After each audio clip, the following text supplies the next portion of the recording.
What's up, guys? It is Sam here, and today I have the Google national rankings of the Democratic candidates that are running for president.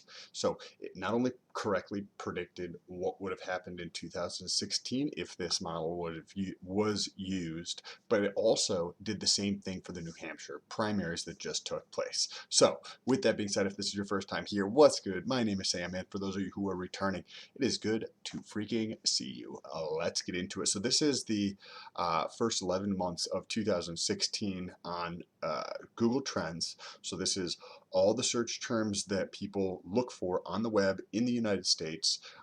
We get to actually browse through if we so choose. So in this case, I've got Donald Trump and Hillary Clinton, and this is for the first 11 months or 10 months and 8 days right before the election. And as you can see, it's almost 2-to-1 in terms of search volume, 18 to 10, so almost 2-to-1 for Trump versus Hillary. And the same thing holds place for YouTube, which is more like 2.5-to-1.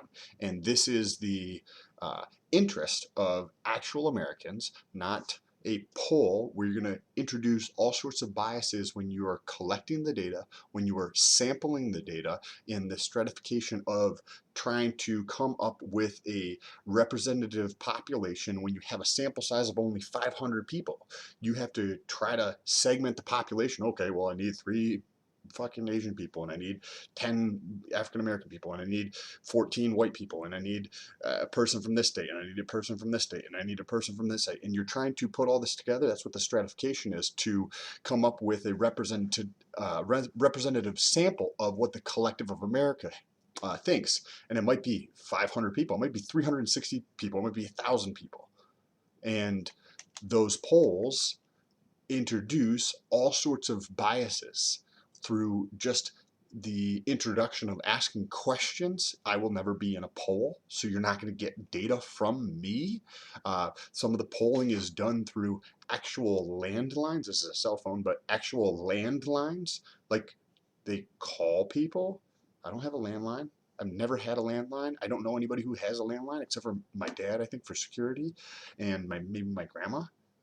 Like, this is 2020. I think there's potentially a more thoughtful, considerate way of actually understanding what the heartbeat of America is. So what I did is I went to Google, and we looked at the past 12 months, the past 3 months, and the past month to see who had the most amount of search volume down to who had the least amount of search volume for the Democratic candidates in each one of those time periods. And then we took an average across those, where 25% came from the 12-month, 25% came from the 3-month, and 50% came from the last 30 days, because that holds the most relevant information.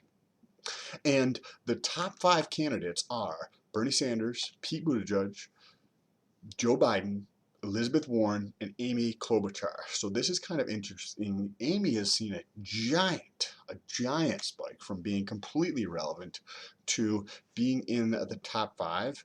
The other interesting character here is Joe Biden. I see a lot of interest, but we've got other social ranking metrics that we do on our channel. So if you want to check it out, go back to the channel. I'd love to hear what your thoughts are down below in the comment section.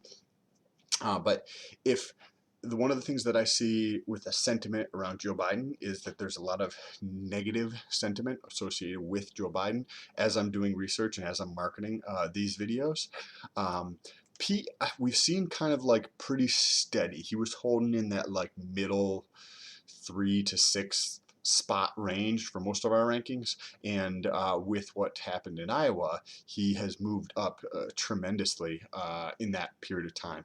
But overall, the clear winner is, and he's been the winner across the board, is Bernie Sanders. Bernie Sanders he was #1 at every single time period, and it didn't matter if we looked at the 12-month, the 3-month, or the 1-month. He was still significantly ahead. It wasn't just like somebody had 21 and the next person had 20. It was like 36 versus 20. Bernie Sanders has a lot more interest based upon the search volume in and across the United States. And this is not just Like, we don't have to come up with all these different biases that are associated with the stratification of sampling. We don't have to call people in fucking landlines. We use the largest site in the fucking planet, Google, to understand what is actually happening in America, what people are actually interested. Think about why people search for something, because they're fucking interested in it. They want to get more information around that, or they want to purchase something. And that's why that's why I believe this is actually more accurate over time than polling data, just because of all the error that's introduced through all these biases. Think about if your boss is standing over your shoulder while you're working versus your boss is on vacation, and how your behaviors change. The same thing happens when you do like a poll and you actually ask questions. There's framing biases, there's status quo bias, there's all sorts of different biases that are introduced through polling, and we don't have to deal with any of these. We can just go to the data and see who the American public is actually most interested in. I'd love to hear what your thoughts are down below in the comment section. Don't forget to subscribe. I did just quit my job and I'm going to be doing this full time. So if you want to share this video with somebody, if you agree with this message and you think it can provide value to them, I would appreciate it. And thank you so much for watching. Peace the fuck out.